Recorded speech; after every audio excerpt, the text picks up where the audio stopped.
আসসালামু আলাইকুম। আজকে আমরা বানাবো গাজরের হালুয়া। আর এর জন্য আমাদের যা, যা লাগবে, এখানে আমি নিয়েছি ১ টুকরো দারচিনি, ৩ টা সাদা এলাচ আর একদম হালকা করে ভেজে নেওয়া কাজু আর কাঠবাদাম কুচি। সাথে নিয়েছি কিশমিশ, ১ চিমটি লবণ আর ডেকোরেশনের জন্য কাজু বাদামটা আমি অর্ধেক করে কেটে নিয়েছি। আর এখানে নিয়েছি গাজর একদম ফাইনলি গ্রেট করে। আর নিয়েছি 1/4 কাপ চিনি, ২৫০ এমএল একদম লিকুইড দুধ জাল করে নিয়েছি। আর নিয়েছি 1/4 কাপ গুঁড়া দুধ আর বাটার। সো ১ম এ আমি বেশ ভালো অ্যামাউন্টের বাটার কড়াইয়ে দিয়ে নিবো। দেওয়ার পরে আমি এটাকে একটু গলিয়ে নিবো। আর এই মুহূর্তে কড়াইটা একদমই কম ফ্লেমে রাখতে হবে যেন বাটারটা পুড়ে না যায়। এরপরে আমি দারচিনি আর এলাচগুলো ভেজে নিবো। তো হালকা একটু ভাজার পরে আমি এর ভেতরে গাজরগুলো দিয়ে দিব।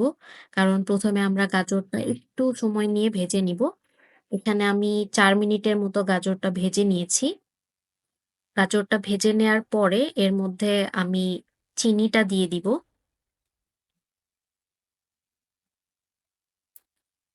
সো চিনি দেওয়ার পরে দেখা যাবে যে গাজরটা একটু পানি ছেড়ে দিবে বা চিনিটা গলে যাবে।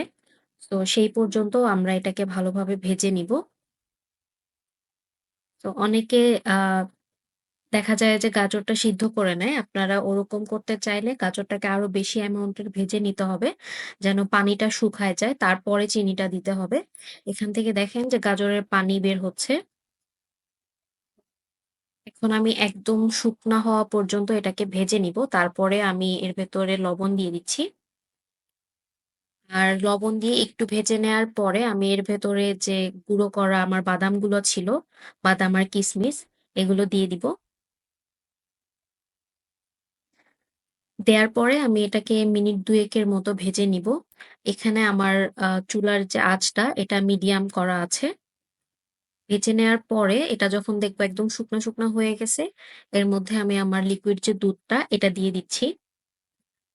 এই সময়ে এসে আমার চুলার ফ্লেমটা একদমই লো তে করে দিতে হবে। আর এটাকে একদম লো ফ্লেমে মিনিমাম ৬ থেকে ৭ মিনিট রান্না করতে হবে যেন গাজরটা একদম সিদ্ধ হয়ে যায় আর গলে যায়। আমি অফ ক্যামেরাতে গুঁড়া দুধটা ইউজ করে ফেলেছি। এরকম পানি একটু টেনে আসলে যেটা আসলে ভিডিও করা হয় নাই। সো একদম ফাইনাল কনসিস্টেন্সি টা আমাদের এরকম হবে। এরপরে আমরা জাস্ট ডেকোরেট করব।